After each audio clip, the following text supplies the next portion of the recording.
Hygiène de l'assassin d'Amélie Nothomb, est-ce que c'est pas un livre exceptionnel pour commencer à lire des livres?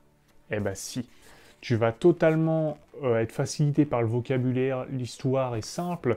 C'est quoi? C'est celui d'un mec, il est prix Nobel de littérature. Il a tout réussi en gros dans l'écriture. Et le gars, apparemment, voilà, il a 2 doigts de mourir. Ils disent qu'il n'a plus que 2 mois à vivre. Et alors, il va accorder des entretiens de journalistes pour justement des sortes d'interviews très mortelles. Voilà, les dernières interviews. Et en fait, il va en laisser passer que 4. Alors, les 3 premiers les fait chier. Parce qu'ils posent toujours les mêmes questions, ils sont toujours aussi complaisants, ils sont en mode «Ah, mais on croit avoir compris», alors qu'en fait, tu n'as pas lu du tout, tu sais pas ce que ça veut dire. C'est comme toutes les chroniques littéraires, dont les miennes, c'est on croit avoir compris même pas 1% de ce que l'auteur a voulu dire, donc évidemment c'est très prétentieux de dire j'aime pas ce livre, de toute façon on n'y comprend rien, on croit seulement subodorer une signification d'un livre. Bah là, c'est exactement ce que dit l'auteur. Sauf que le quatrième journaliste, il a une particularité. Et il va déboussoler cet écrivain prétentieux, sarcastique, en gros un vieux con. C'est exactement le truc du vieux con.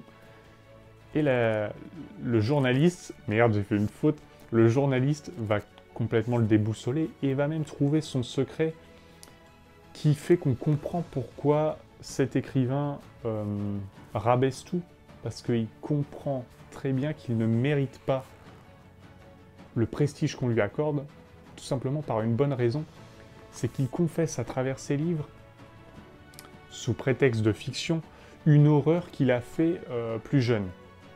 Et en fait, personne n'a jamais compris que la fiction qu'il décrivait dans ses livres était en vérité l'horreur de sa réalité.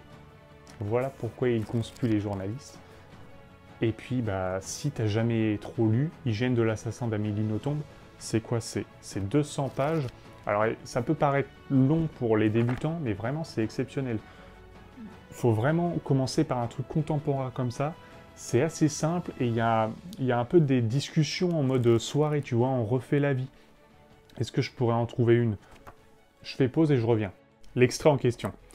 Oui, j'ai compris, vous êtes une pourrie comme les autres. J'ai été stupide de vous croire différente de la masse.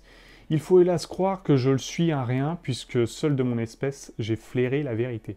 Admettons que vous ne manquez pas de flair. C'est tout, voyez-vous, vous me décevez. C'est presque un compliment, ça. Dois-je comprendre que l'espace de quelques instants, j'ai pu vous inspirer une opinion meilleure? Vous allez rire, oui, vous n'échappez pas aux platitudes humaines. Vous avez une qualité